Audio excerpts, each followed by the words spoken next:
News out of Washington. The House has just passed a bill that could ban TikTok here in the U.S. And the vote wasn't even close. So let's get out to Ron with the breaking news. Ron? Yeah, in an era where Congress is so evenly split right down the middle on many issues, this vote really was a landslide. It passed 352 to 65. You're looking live at the images coming in from Capitol Hill, where the House of Representatives just wrapped up its voting minutes ago. The bill would lead to a nationwide ban if the app does not, its Chinese owner doesn't sell as lawmakers acted on national security concerns. TikTok has about 150 million users in the country. It's a wholly owned subsidiary of the Chinese tech company ByteDance.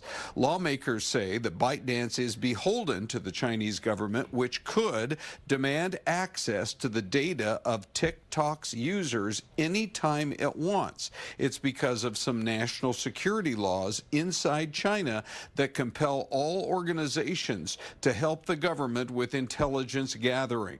So Congresswoman Cathy McMorris Rodgers of Washington State said the choice for TikTok was simple: separate from the parent company ByteDance, which she said was beholden to the Chinese Communist Party, and remain operational for years to come in the U.S., or side with the CCP and face the consequences. But among those who voted no, one congressman who said there are countries where freedom of speech doesn't matter, and where they do ban certain media or newspapers or platforms, indicating he didn't think the U.S. should go down that particular road. One congressman who was being watched closely, a member of Congress from North Carolina who has 2 million followers on TikTok, did vote for the ban, saying he always had enough concerns that he never accessed the app on his government phone, only his personal phone. Guys, it's now heading to the Senate, where it's still not clear where that vote will come down, but many on Capitol Hill feel that it was such a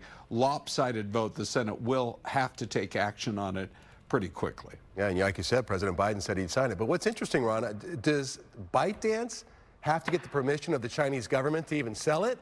If they're taking their marching orders from China, I can't imagine China wants them to sell.